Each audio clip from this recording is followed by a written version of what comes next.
નમસ્કાર, હું છું એન્કર અર્પિતા પટેલ. આપ જોઈ રહ્યા છો news snap channel. News snap ચેનલમાં દર્શક મિત્રો આપનું હાર્દિક સ્વાગત છે. સુરત માટે ગૌરવની ક્ષણ કહી શકાય તેમ સુરતની પ્રતિભાશાળી મહિલા ક્રિકેટર ગૌરી પ્રકાશ ગોયલની ભારતીય અંડર-19 મહિલા ક્રિકેટ ટીમમાં પસંદગી થઈ છે. શ્રીલંકા પ્રવાસ માટે પસંદગી પામનાર ગૌરીએ પોતાના સતત શ્રેષ્ઠ પ્રદર્શનથી શહેર અને રાજ્યનું નામ રોશન કર્યું છે. સુરત જિલ્લાની ક્રિકેટ પ્રતિભા ગૌરી પ્રકાશ ગોયલે વધુ એક સિદ્ધિ પોતાના નામે નોંધાવી છે. સુરત ડિસ્ટ્રિક્ટ ક્રિકેટ એસોસિએશન માટે ગૌરવની વાત હોય તે મહિલા ક્રિકેટર ગૌરીની ભારતીય અંડર-19 મહિલા ક્રિકેટ ટીમમાં પસંદગી કરાઈ છે.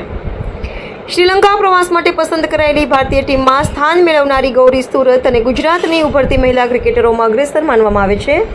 હાલમાં ધોરણ 12માં અભ્યાસ કરતી ગૌરી જમણા હાથની મિડલ ઓર્ડર બેટર તરીકે પોતાની આગવી ઓળખ ધરાવે છે. ડોમેસ્ટિક ક્રિકેટમાં સતત શાનદાર પ્રદર્શનના આધારે ગૌરીએ પસંદગીકારોનું ધ્યાન આકર્ષ્યું હતું. તાજેતરમાં BCCI દ્વારા આયોજિત સેન્ટર ઓફ એક્સલન્સ અંડર-19 મહિલા કેમ્પમાં પણ તેની પસંદગી થઈ હતી.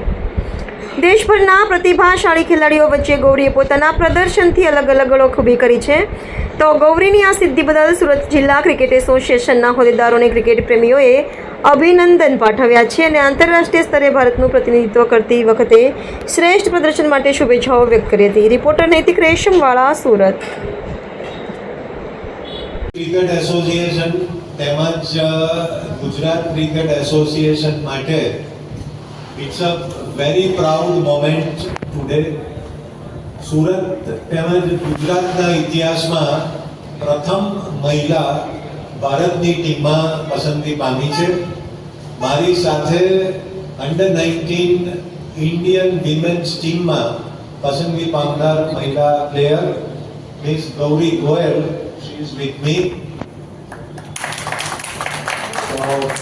આ તબક્કે આપણે એને વેલકમ કરીએ અને અભિનંદન પાઠવીએ.